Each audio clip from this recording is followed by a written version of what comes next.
Go.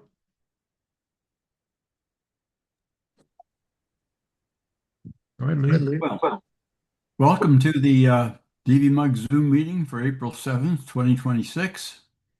We will follow our typical format of news followed by videos, a miscellaneous item. We'll go to question and answer and social hour.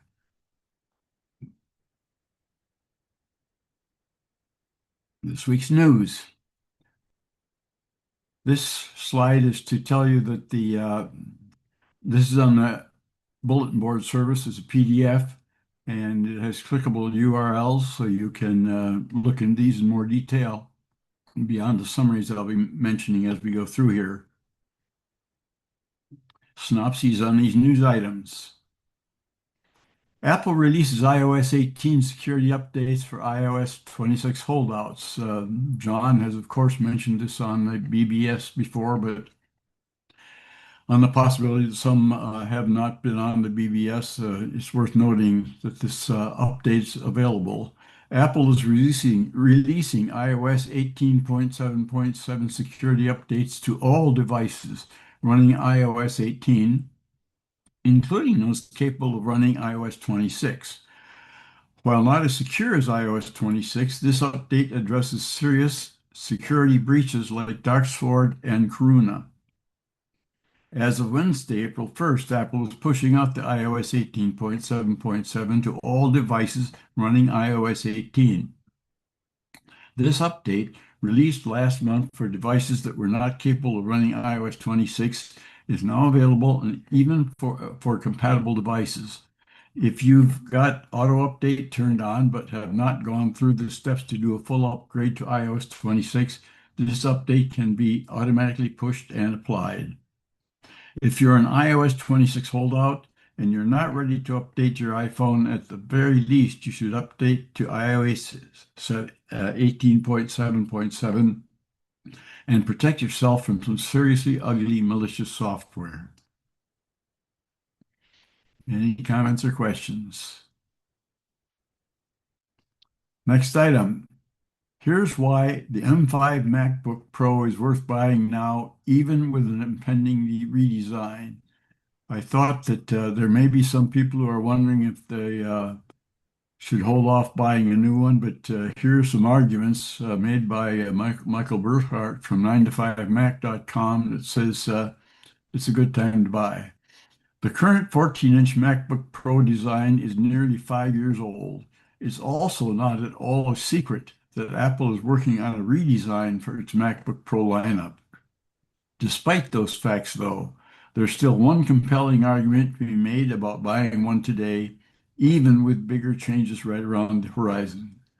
There's one good reason you should consider buying the base model M5 still, and it's simple. If the base model MacBook Pro with M5 is what's in your budget, then the redesign won't be available for you quite yet, unless you're willing to spend quite a bit more. If you're a potential MacBook Pro buyer, but you aren't quite in the $2,000 plus price range, then the current M5 MacBook Pro will more than likely be your best bet for the next couple of years. You can currently get them on sale on Amazon for $150 to $200 off. Apple also recently bumped the base storage to 1 terabyte, making it an even better value. So you can get the 16 gigabyte memory for $15.49 on Amazon, the 24 gigabyte memory for $17.99 on Amazon, and the 32 gigabyte for $19.99 on Amazon. So if you're thinking about a machine, this one might be for you. iPhone users in Russia can no longer buy Apple apps or subscription. Jason Cross from Macworld. Macworld reports that Apple has stopped allowing Russian iPhone users to purchase new apps, in-app content, or subscriptions through its building system as of April 1st. This restriction reportedly stems from an order by Russia's Ministry of Digital Affairs and affects millions of users who can no longer add funds to their Apple accounts. Existing purchases and subscriptions remain accessible, but subscriptions will not auto-renew, marking another significant limitation following Apple's 2022 iPhone sales cessation in Russia. Well, that's news, probably no comments. Apple cheaped out on the iPad charger. Best options for upgrading, according to Ed Hardy from cultofmac.com.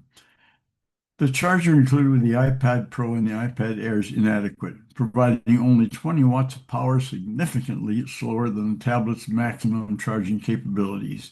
Users can achieve faster charging speeds by using a more powerful charger, such as those included with MacBooks or third-party options like the Anker Nano Charger or Rolling Square Super Tiny. These alternatives offer faster charging, better portability, and additional features like multiple ports and Find My support. Apple ships all of these tablets with only a 20-watt charger. With a more powerful charger, most of them could charge nearly twice as fast, and the M5 iPad Pro could go almost 3 times faster. So the alternatives available is the Apple 35-watt dual fall USB-C port compact power adapter for $39, the Anker Nano Charger, 45 watts smart display, 180 foldable, $29.99, the Rolling Square Super Tiny Gallium Nitrate for wall charger for $49.99, and the 12 South Plug Bug 2-port charger for $49.99. So if you want to have faster charging, here's some opportunities. And let's move on to the videos. This is to remind me to tell you that these are on the BBS and can be in PDF form, so they're clickable to see the full articles. First video is by Ellen Sweeney, iOS Tips for Seniors, 9 practical Apple Watch tips every senior should know. And there are a bunch of them, as you can see here. We'll listen to them. Hi everyone, Ellen from Ellen's Tips for iOS. And today I've got something special for all of you Apple Watch wearers, especially if you're a senior new to the Apple Watch or just want to get more out of yours. The Apple Watch is packed with features. Some are super useful but easy to overlook. I've rounded up a few of my best practical Apple Watch tips you might not know about, and I'll explain them in easy steps. Let's get started. Did you know that you can quickly switch between 2 apps by double pressing on the digital crown? So I'm going to double press quickly on the digital crown. It'll take me into my most recent apps, and I can scroll through them and tap the one that I want to see. This makes multitasking way easier. To get back to the main view, I'm just going to push the digital crown again. I'm going to tap on the digital crown one more time, so I'll push it, and I'll come into what's known as the grid view. And if you find this hard to use, the grid view, you find it hard to locate your apps, just scroll to the very bottom and tap List View. And now you can find all of your apps in alphabetical order, making it much easier to find the app that you want. If you prefer the grid view, you can make this a little bit easier to work with. If I push and hold on any of the apps until they begin to jiggle, I can then drag the apps that I use most often to the top so I can locate them more quickly. And when I'm finished, I'm going to push on the digital crown to lock them into place. Have you ever lost your iPhone at home, maybe in the cushions of your couch, or you can't locate it, but you know it's somewhere in the house? You can ping your phone from your watch. To do this, you need to open the control center. So I'm going to tap on this side button, and that's going to open the control center. I'm going to swipe until I locate the phone that has the sound coming out of it. Tap on it, and it will ping your phone. If you are not seeing that on your control center, tap the edit button, and now you can scroll through the apps that are available for you to put into the control center. If you feel like you're missing alerts because the vibration on your wrist isn't strong enough, you can change that by going into settings, locating. So I push the digital crayon to come into the apps. I tap on settings. I want to locate now. I'm in general. I want to locate haptics. So I'm going to scroll down until I see sounds and haptics. And then I'm going to locate haptics, tap on it, and make sure that you have prominent set. That stronger buzz makes alerts easier to feel, which is perfect for seniors. If I'm scrolling a long list in an app, I can tap the time at the top of the screen and it jumps right back to the top quick and easy.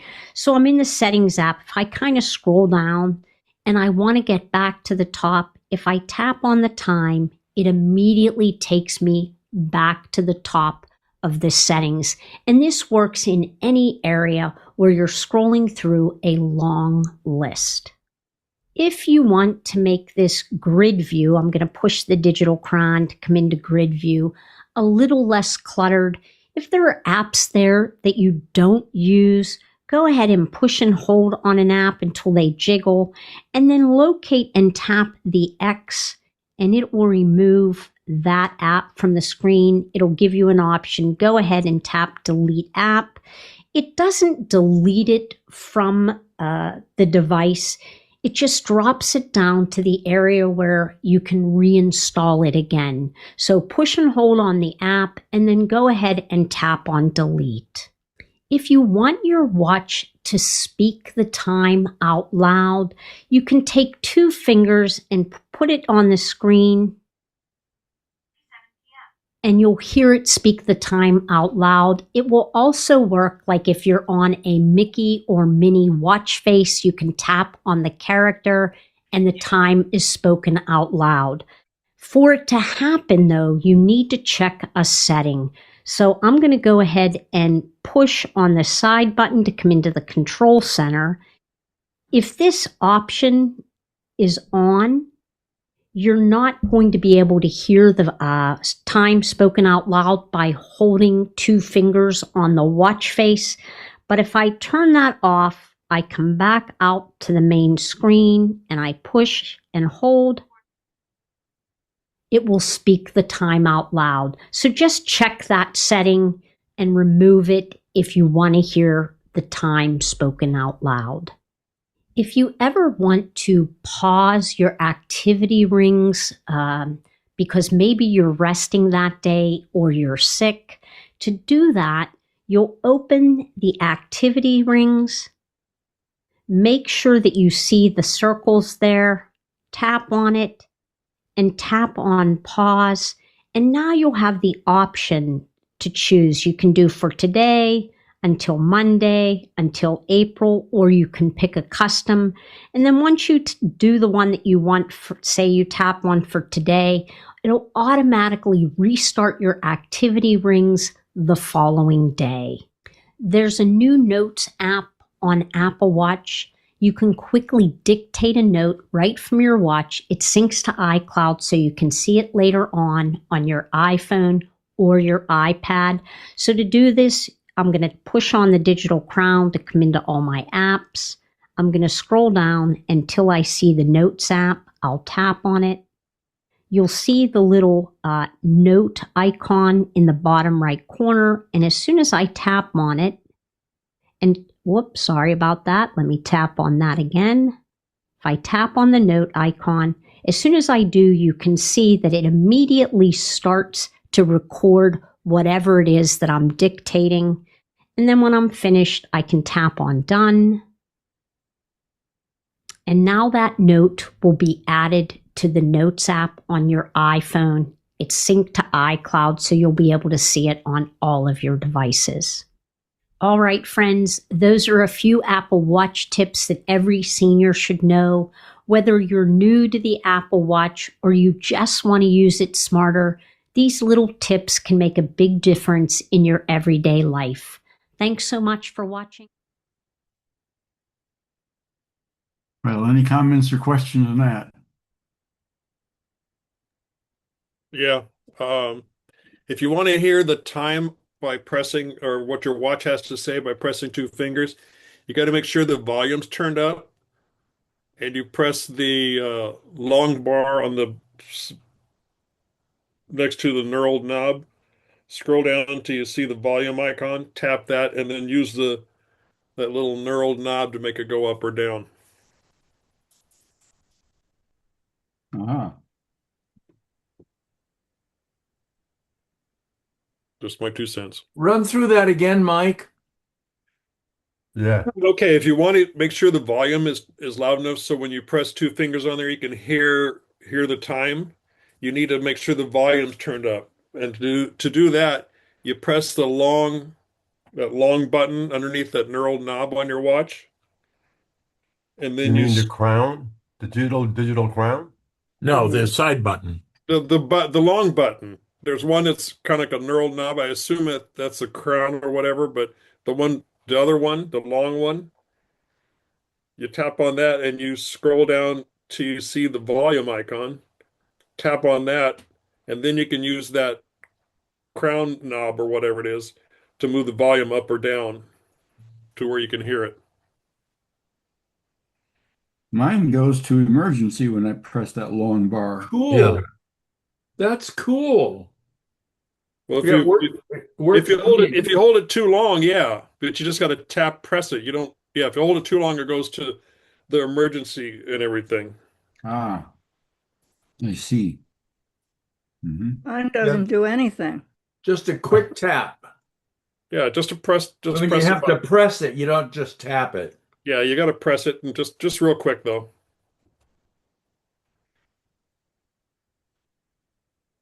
Jan, you don't see it? It triggers the control center. Exactly. Exactly. The same little thing she was talking about when you want to find your phone using it, using your watch to find your phone. And your phone can find your watch too in the control center. You scroll down, there's a little icon. You can say ping my watch, and it'll. Wait, I what don't is see, what I don't is see where the volume? volume button is there on the control center. No, the volume It button is looks the like a knurled little knob. It looks like a little speaker. Yeah, the little icon looks like a little speaker.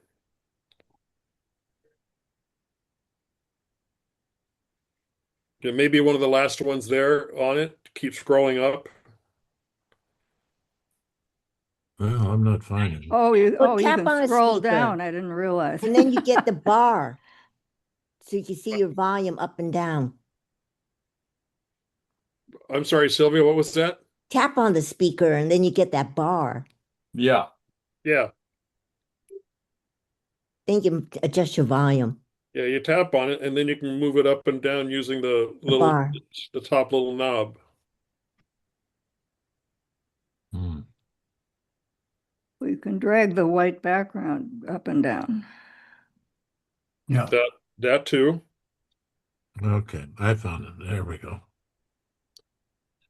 As everything with Apple, there's 3 or 4 ways to skin a cat, so to speak.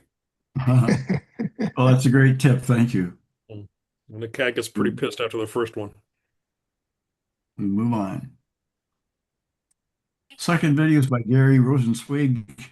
Learn how to use Spotlight in 5 minutes. Get up to speed on Mac OS Spotlight quickly with this guide. Learn the basics plus a few critical tips to get the most from Spotlight on your Mac.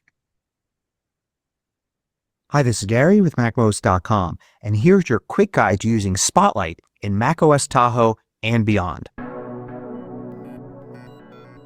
So to launch Spotlight, you can use the little magnifying glass icon at the top right corner of your screen, or you can just press Command Space to bring it up. But you can customize that by going to System Settings and then to Keyboard and then to Keyboard Shortcuts and then look for Spotlight on the left. Then you can set the main Spotlight shortcut and also Show Apps, which is a special shortcut you could set for just launching apps with Spotlight. Spotlight has 5 modes. The universal mode, which is what you get when you first bring it up. But if you move your pointer, you can also see the 4 other modes here and the keyboard shortcuts, Command 1, Command 2, Command 3, and Command 4 that take you to them. People often use Spotlight to launch apps, and you can use Command 1 or click here, or there was the ability to set a custom keyboard shortcut for this, and it shows you all of your applications. Then just start typing the name of the application. What is the top item there? You can press return, and it launches the app. You can use Spotlight to search for files. You can go to the second option here or Command 2. And now you're just searching for files. But you could also just use the universal mode here and start a file search.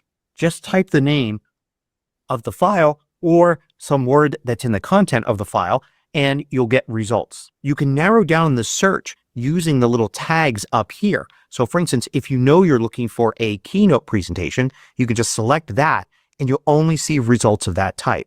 You can use the arrow keys to go through these. To preview anyone without opening it, you can use Quick Look, which is just the space bar, and it brings up a little Quick Look window. In addition to the information you see here for each item, you can hold the Command key down, and then you could see the path to the currently selected item. If you use the Return key, it will open up that item in the default app, but you can also use Command R, and then we'll open up a new Finder window and take you right to the location of that file. If you want to narrow your search into a particular folder, you can do that by searching for the folder first. A quicker way to do that is to use slash and then start typing the name of the folder like this, and you'll only get folder results. Then you can go down to the particular folder you want. If you press return, it will select that folder there at the top. And now you can start typing and you'll only get results in that folder.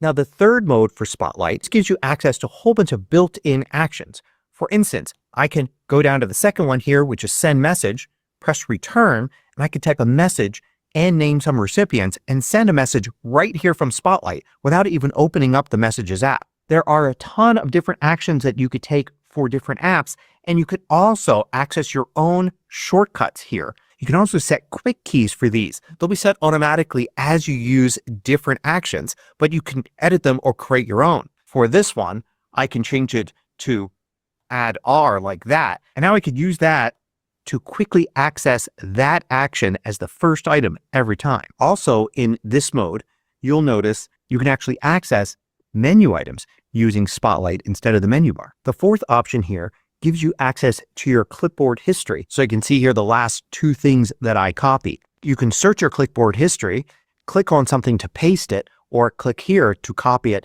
to the current clipboard like that. All of these things are accessible from the universal search. So without using any of these options here, you can just stick to the universal search and find apps, folders, files, actions, and clipboard items. If you find these videos valuable, consider joining the more than 3,000 others that support MacMost through Patreon.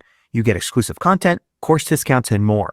You could read about it at macmost.com/Patreon. Universal mode also allows you to do lots of other things, like for instance, quick calculations like this, more complex calculations like this.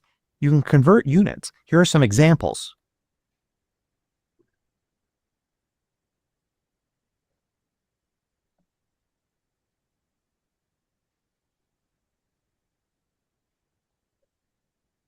You can also convert currency like this or this. You can look for lots of information like time, weather.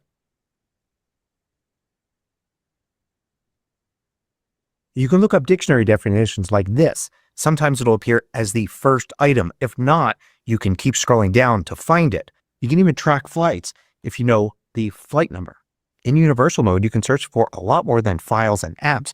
You can search for email messages, fonts, reminders, calendar events, contacts, just about anything on your Mac. In fact, you can customize what comes up in Spotlight searches by going to System Settings, looking for Spotlight here, and then you get a long list of possible results. So you can turn off any one of these that you don't really need to see and could just be slowing Spotlight down. So Spotlight does all of that and much more. Hope you found this useful. Thanks for watching.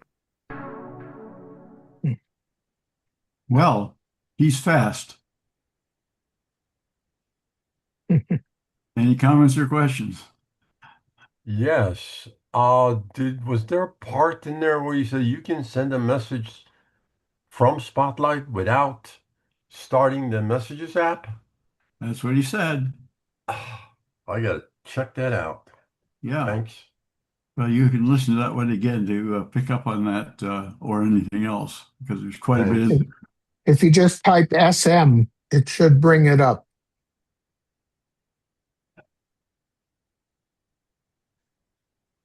Okay, moving on. Third video is Ellen Sweeney. 2 calls at once on iPhone. Here's how. I think most of us probably have had to switch between callers, but she adds a bit more to it here. Hi everyone, welcome to Ellen's Tips for iOS. Today I'm going to show you something that confuses a lot of iPhone users, especially when it happens unexpectedly. How do you put one call on hold while answering another call on your iPhone?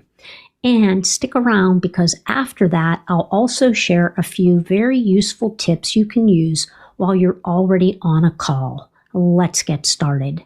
Let's say you're on a phone call and suddenly another call comes in. On your screen, you'll see 2 options: accept by hitting the green button or decline by hitting the red button. If you tap end, the second call goes to voicemail. But if you tap accept, the other call is automatically connected and the call that you were on is placed on hold. You don't have to do anything fancy. Your iPhone handles the hold for you. So now, if you want to switch between the 2 calls, all you need to do is hit the swap button. So if I want to reverse back to the call that's on hold, which is Susan Sweeney, I'll tap on swap. And now I go back to the original call that I was on, and the other call will be automatically placed back on hold. You can switch back and forth as often as you need. Both callers will not be able to hear each other unless you merge the calls, and I'll show you how to handle that next. If you want everyone to talk together, look for merge on the screen. You'll see it right there. Go ahead and tap it once. And now all callers can hear each other. This is great for family calls or for quick group conversations. Here are some useful tips you can do while on a call that many people may not know about. If I need to do other things while on a call, I can tap the speaker option to go to speaker so that I can go hands-free, which is great for taking notes or multitasking. If I tap the mute option, now if I need to cough or talk to somebody nearby or block background noise, the other person will not hear you. Let me remove the mute option. If I need to use the keypad, say to press 1 for support or enter a code, even though I tap keypad, I can still hear the call while I enter numbers. I can go ahead and tap hide the keypad and come back to the normal screen. If I want to add another person to a call, I just need to tap the more option there, and then I can tap add people. It will go ahead and open up into my contacts. I can find the number, tap on it, and call that person. And that's perfect for looping someone into a conversation. Let me get rid of that. I can also check another app without hanging up. So if I swipe up from the bottom, I can come back here into the app area and I could open my calendar if I wanted to, or look at a note, or open the contacts. The call still remains connected. You can see it up here. I'll go ahead and tap that and I'll come back to full screen. Knowing how to manage calls means you won't panic when another call comes in, you won't accidentally hang up, and you stay in control of the conversation. If you have any questions, post them in the comments section. And if you found this video helpful, give it a thumbs up and subscribe to the channel. If you'd like to receive one-page PDF guides for iPhone calling tips and all the other tips that I provide, Sign up for my newsletter at ellenstipsforios.com. Thanks so much for watching. I'll see you next time. Well, the one thing in that I found pretty interesting is that if you're trying to set up a calendar appointment, you don't have to, hang up and come back again. You can just switch and grab the calendar, which I wasn't aware of before this.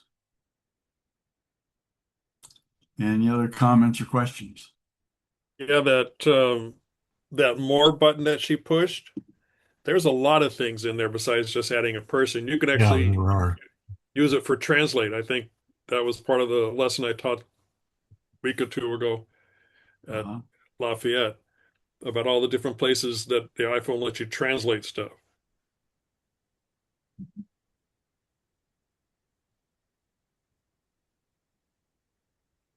All right.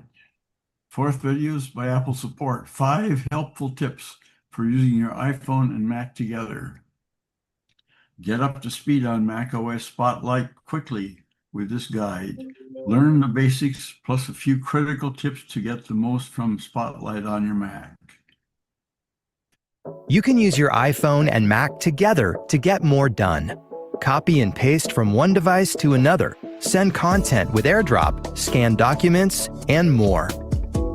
Before you start, make sure your iPhone and Mac are using the latest software, and you're signed in to both devices with the same Apple account. Both devices need Bluetooth, Wi-Fi, and handoff, which are turned on by default in settings on your iPhone and system settings on your Mac. Ready? Let's get productive. With Universal Clipboard, you can copy content from your iPhone and paste it on your Mac. This works with text, images, photos, videos, and more. Let's copy and paste some text from this photo. Touch and hold a word, and drag the handles to select what you want to copy. When the menu appears, tap Copy. And on your Mac, just paste it into a supported document right where you want it. You can use AirPlay to stream content from your iPhone to a bigger screen, like a Mac display or an Apple TV. We're going to use AirPlay to stream this video from the Photos app on iPhone to our Mac. Tap the Share button and tap AirPlay. In some apps, you'll find the AirPlay button in the playback controls.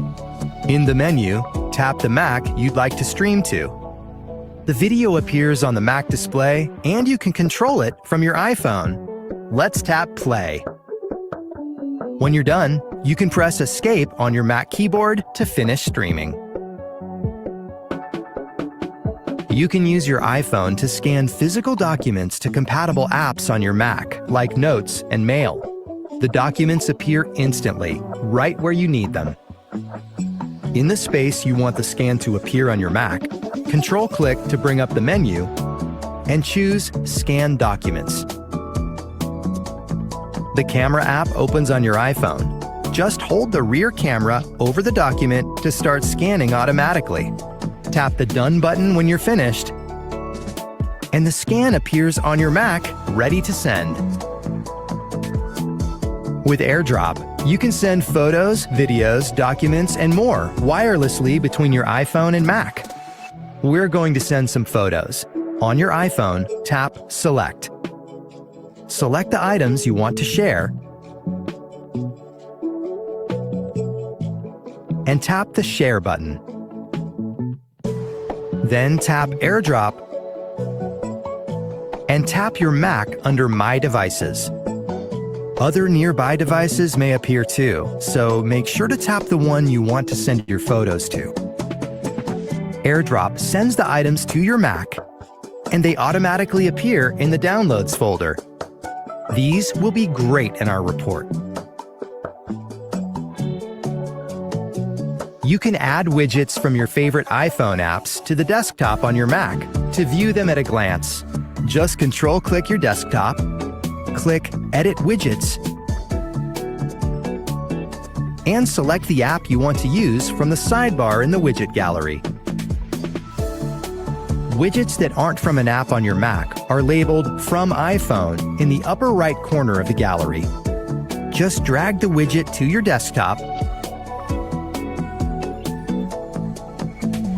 and click Done at the bottom of the widget gallery. And that's it. Now you know a few more ways to get more done on your Mac, with a little help from your iPhone.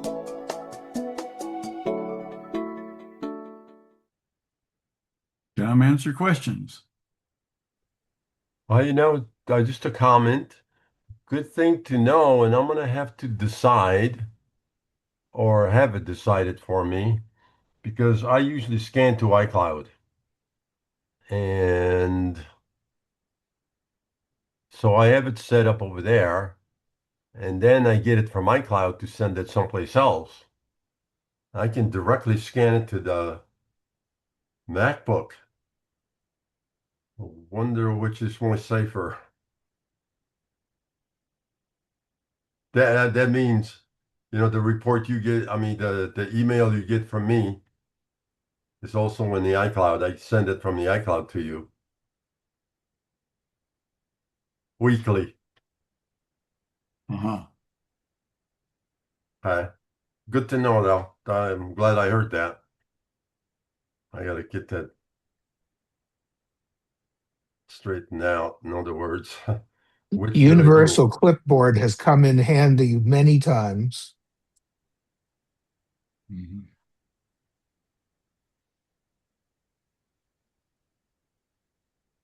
All right, moving on to the next. Fifth video is by Sam Cambages. iPhone travel tips that make traveling easier. Traveling soon? These built-in iPhone travel tips can make your trip easier, more organized, and less stressful. In this video, I'll show you practical iPhone features you can use while traveling, including currency conversion, translating signs and menus, downloading offline Apple Maps, and using Find My to share locations, and tracking luggage with AirTags. Hey guys, in today's video, I'm going to show you some iPhone travel tips that can make traveling easier. These are all built-in Apple features, no extra apps and no subscriptions. Just simple tools already on your iPhone that can help you stay organized, prepared, and a little less stressed on your next trip. This video is sponsored by TomTalk. If you need to quickly convert currency, you don't need a separate app. The method I use is inside the Calculator app. Open the calculator, tap the icon in the top corner to switch to Convert. Choose your two currencies and enter the amount. Once you set your currencies, they stay there the next time you open the app, which makes it really convenient while you're traveling. You can also tap the arrow between the currency to instantly switch them around. So if you're comparing prices quickly, you don't need to reset everything. You can also swipe down and use Spotlight to type in something like 100 USD in AUD, but I personally find the calculator method easier day to day. The Translate app on the iPhone can be really useful when you're in another country. Open the Translate app and choose your two languages at the top. If you're speaking to someone, tap Conversation mode and just speak normally. Your iPhone will translate back and forth in real time. Hi, I was wondering if you could help me find a good coffee shop around here. こんにちは。こちらの近くに良いコーヒーショップを探すのを手伝っていただけませんか? Now for signs and menus, this is the method I personally use the most. Open your regular camera app and take a photo of the text. Then open the photo in the Photos app. Press and hold the text to activate live text. Highlight the text, tap the little arrow on the pop-up menu and choose Translate. From there you can select the language it's in and convert it to your language. For example, if the text is in Chinese, you can translate it straight into English and clearly see what the sign or menu says. Before we move on, I want to thank today's video sponsor. This is one of the most important things to do before you travel. Open Apple Maps, search for the city or area you're traveling to. Tap the three dots at the bottom and then select Download Map. Adjust the size of the map and choose the exact area you'll be in. Once you're happy with it, tap Download. This saves the map directly to your phone so you can still view it even if you don't have mobile service or Wi-Fi. You'll still be able to search places, get directions, and navigate around. You can also tap the profile icon next to the search bar, go to offline maps and see exactly which maps you have saved. From there, you can update them if needed or delete them after your trip to free up some storage on your iPhone. When you're traveling to different time zones, this one is simple but really helpful. Open the clock app, tap World Clock, add your home city and your destination city. Now you can quickly see the time difference without trying to calculate it in your head. This is especially helpful if you're calling family back home, booking tours, or trying to avoid messaging someone at 3 a.m. You can also add the World Clock widget to your home screen so you can see multiple times at a glance. If you're traveling with family or friends, the Find My app can be really helpful. Open the Find My app and go to the People tab. Tap the plus icon and select Share My Location. Search for the person you want to share your location with. They'll need to have an iPhone and be saved in your contacts. Their name will appear in blue if they have an iPhone and can be used in Find My. If it appears grey, that means they're not using an iPhone. You can choose how long to share your location for, whether it's 1 hour or until the end of the day or indefinitely. Once you share your location, they can choose to share theirs back with you. You can also switch to the Device tab to check the location of your iPhone, iPad, or any other Apple devices if something gets misplaced. That way you can keep track of each other and all your devices in one place while traveling. If you're checking in luggage, I highly recommend putting air tags inside your suitcase so you can track it if your luggage gets delayed or sent to the wrong carousel or even temporarily misplaced. That way you can just open the Find My app and quickly see where your suitcase actually is. To set this up, open the Find My app, go to the Item tab, tap the plus button, select Add AirTag, then follow the prompts to connect your AirTag. Once it's set up, you'll be able to see its location directly in the Find My app. If your luggage is nearby, you can even use precision finding on supported iPhones to get guided directions to it inside the airport. I recently traveled with one in my suitcase and I didn't have any issues, but it's always worth checking your airline's policies just to be safe, as different airlines may have different rules. It's also useful to put an AirTag in your backpack when you're out exploring, so if you accidentally leave it somewhere or misplace it, you can quickly see where it is. Those are some of the built-in iPhone features that can help make traveling easier. No extra apps, just tools already on your device. Let me know in the comments which one you'll actually use on your next trip. I hope you found this video helpful, and if you did, make sure you hit that like button and subscribe to my channel for more videos. Thanks for watching. Comments or questions? All right, moving on. 6th video is Ellen Sweeney. Before you reset your iPhone, watch this. Will you lose everything? Have you ever been told to reset your iPhone to fix a problem but worried you might lose everything? There are 3 different types of resets and only one of them deletes your data. I'll walk you through each one step by step so you can feel confident using your iPhone without fear. Have you ever heard someone say, just reset your iPhone, that will fix it? And you immediately think, wait, if I reset my phone, will I lose everything? Your photos, your messages, your apps, your contacts. Well, today I want to clear up the confusion because the word reset actually means several different things on the iPhone, and some of them are completely safe while others erase everything. So in this video, I'll explain what happens when you restart your iPhone, what happens when you reset certain settings, and what happens when you factory reset the entire phone. And I'll show you exactly where these options are located on your iPhone. Let's get started. The first type of reset is simply restarting your iPhone. This is just turning your phone off and back on again. And it's actually one of the best troubleshooting tricks you can use. When you restart your iPhone, all the apps close, temporary glitches get cleared, background tasks stop running, and the system starts fresh again. Think of it like rebooting your computer. And here's the important part. Restarting your iPhone does not delete your photos, apps, contacts, or messages. The The worst thing that might disappear is something like an unsent message or something you didn't save yet. So how do you restart your iPhone? It's pretty simple.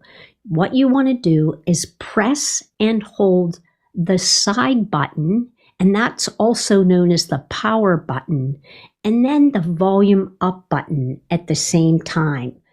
And when you do, you'll see a message pop up, and the slider will say, slide to power off. You also have a couple of other messages where you can trigger an emergency call. Once you press and slide that button, you'll wait till the phone, turns completely off. Then press and hold only the side button until you see the white Apple logo appear, and your iPhone will restart. Once that happens, your iPhone will come back to your home screen where you'll have to enter your passcode to get in. I recommend doing this maybe once every week or two to keep your iPhone running smoothly. Sometimes your iPhone may freeze or stop responding. In that case, you may need something called a force restart. Again, this does not erase anything. It simply forces your iPhone to reboot. And here's how you do it. You're going to quickly press and release the volume up button, quickly press and release the volume down button, and then press and hold the side button. So this is what it looks like. Quickly press volume up, quickly press volume down, push and hold on the side button, and you're going to push and hold on that until the white Apple logo appears, the phone goes dark. And then this will fix many problems. Things like a frozen screen, apps that won't open, a touch screen that stops responding. It's a very handy trick to know. Once the phone is completely rebooted, it brings you back to your lock screen, swipe up, enter your passcode, and you're back on the home screen. Now let's talk about the next type of reset, which is resetting certain settings on your iPhone. These options do not delete your personal data, but they can fix certain problems. Here's where to locate them. So we're going to open up the Settings app. We're going to tap on General. We're going to scroll to the very bottom and tap on Transfer or Reset iPhone. Then tap Reset. All of a sudden, you'll see a bunch of options that are available. And let's take a look at two important options. The first option that we're going to look at is the Reset Network Settings option. This option resets things like Wi-Fi networks, Bluetooth connections, cellular settings, but it does not delete your photos, apps, or contacts. However, it will remove your saved Wi-Fi passwords, so you'll need to reconnect to your network afterwards. But this option can help fix things like Wi-Fi not connecting, any Bluetooth problems you have, or even cellular signal issues. So if I tap on the Reset Networks option, I'm going to have to enter my passcode. And then it's going to give me the option to go ahead and reset the network settings. If you're having Wi-Fi issues, Bluetooth issues, or cellular signal issues, give this option a try. It may fix them. Let's also take a look at Reset All Settings. This resets things like your display settings, privacy settings, location settings, and Apple Pay settings. But your photos, apps, messages, and contacts all stay safe on your phone. So this is still a safe reset. You may need to re-enter things like your Apple Pay and set up your privacy settings again.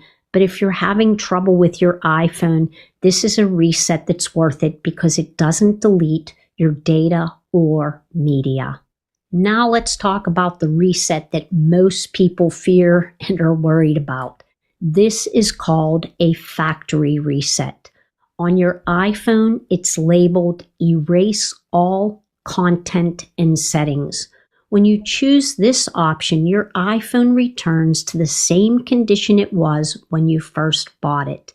That means it deletes photos, messages, apps, contacts, all of your settings, everything. So you should only do this if you have a backup available. When people typically do this, it's because maybe they're selling their iPhone or they're really having a difficult time with their iPhone. It will fix a serious software problem, or they're giving the iPhone to someone else, or they want to start with a brand new, fresh iPhone. So to factory reset your iPhone, if you ever need to do this, you go ahead and you open the Settings app, you tap General, you scroll to the bottom and tap on Transfer or Reset, and then you're going to choose Erase All Content and Settings.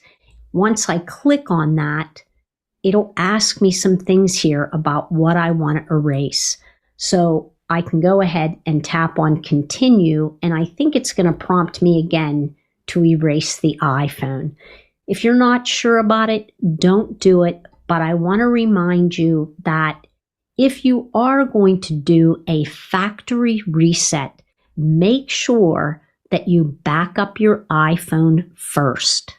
So let's talk about that backup. Before doing any major reset, it's always a good idea to back up your phone. And here's the easiest way to do it. We're going to go ahead and open up the Settings app. We're going to tap our name at the top. Once we do that, we're going to tap on iCloud. We're going to scroll down and you're going to see an option for iCloud backup. Go ahead and tap on that. And you'll see that my last successful backup was at 216, so it'll let you know when you last backed up your iPhone, and then you would just go ahead and tap Backup Now. And this will save your photos, your messages, your contacts, and your apps, so everything you need can be restored. So let's quickly recap. When someone says reset your iPhone, it could mean 3 different things. It could mean restart iPhone safe, nothing is deleted. Reset settings, only certain settings change. Or a factory reset, everything is erased and the phone starts brand new. So now you'll know exactly what someone means before tapping that reset button.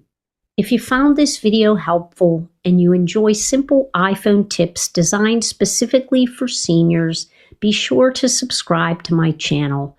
Thanks so much for watching. I'll see you next time. Yeah, comments or questions? I believe she did not mention that if you do back it up and it's unencrypted, it backs up exactly what you said, except your settings. I would like John to come in and comment on this, if possible. I was under the impression that you have to specify to have it encrypted, to have it backed up encrypted in order to back up everything. If you're backing it up to your computer, if you encrypt it, it gets more stuff like your health data, your passwords, and such as that. If you don't encrypt it, it won't get that personal information in the backup, I believe. Well, that's interesting.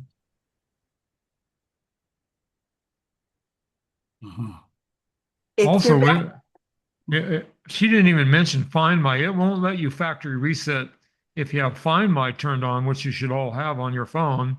Prevent somebody from getting your phone and wiping it and reusing it and selling it. If Find My is turned on, you don't have your, it prompts you for your Apple ID password. So if it's lost or stolen and somebody hooks it to a computer, does factory reset, when it has a problem, you can erase the phone, but then when it comes up and you try to activate it, it'll say this phone is locked to this Apple ID, and it won't show you the whole actual address. It will only show you the first letter, ... last letter. So you kind of prompts you, the owner, to know what email address you were using to log in. But somebody really doesn't know, they can't email you, they can't contact you, they can't erase it. It's basically a brick at that point if you don't turn Find My off.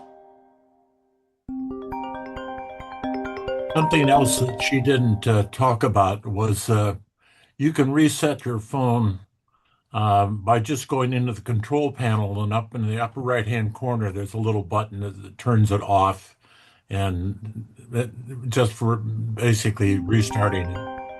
Restarts it. Yeah.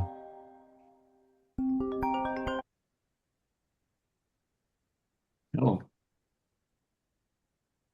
Yeah, and also what she said was, when she said reset your network settings, that it would erase your saved passwords. I don't believe that's correct. I think it just disconnects you from your current login to the problematic Wi-Fi, but it's not going to erase all your other saved passwords.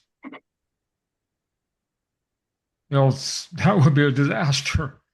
And that would mean people will be losing their saved passwords all the time.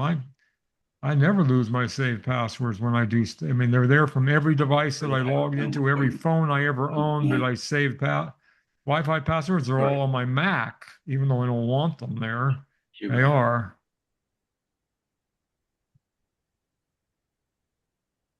I think it clears the network caches. All right. It clears your current connection. You'll have to relog back into your whatever your Wi-Fi network was, but you're not going to lose all the other ones.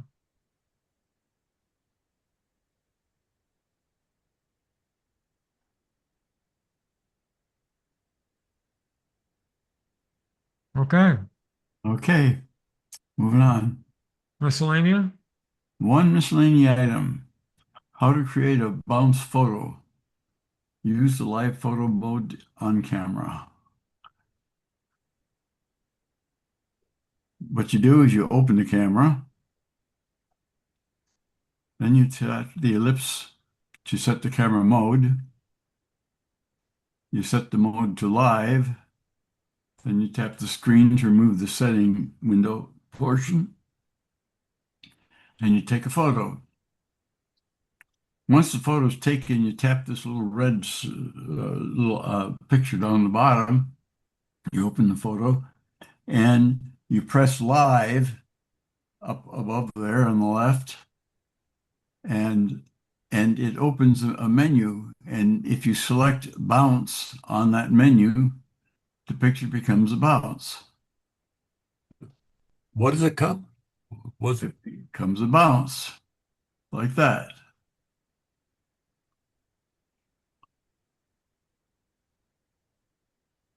So that's how you can put a bounce on your phone, on your photo.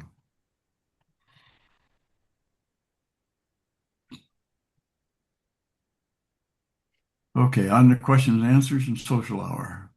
I have a question on the last one you just did. Oh, I just okay. thought there was a little, one of the things that instead of just bounce, it also allowed you to change a live photo to a non-live photo. Yeah. Yes. Okay, then if you do that, does it save it in the same size?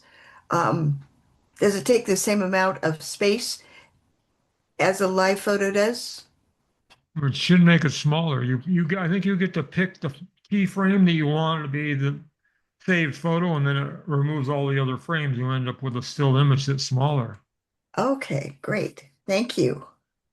What it does, it takes all those images and creates the best one out of it. Yeah, It leaves that one for you. that's okay because I take photos and unfortunately I've had it on live, and it's just a fabric. So I don't need it to be a large People do it file. all the time. They take live photos of things that aren't moving by mistake all the time. Yeah. You can turn it off permanently, right? Mike fixed it for me last Thursday, so I want to thank you, Mike. But up until then, yeah.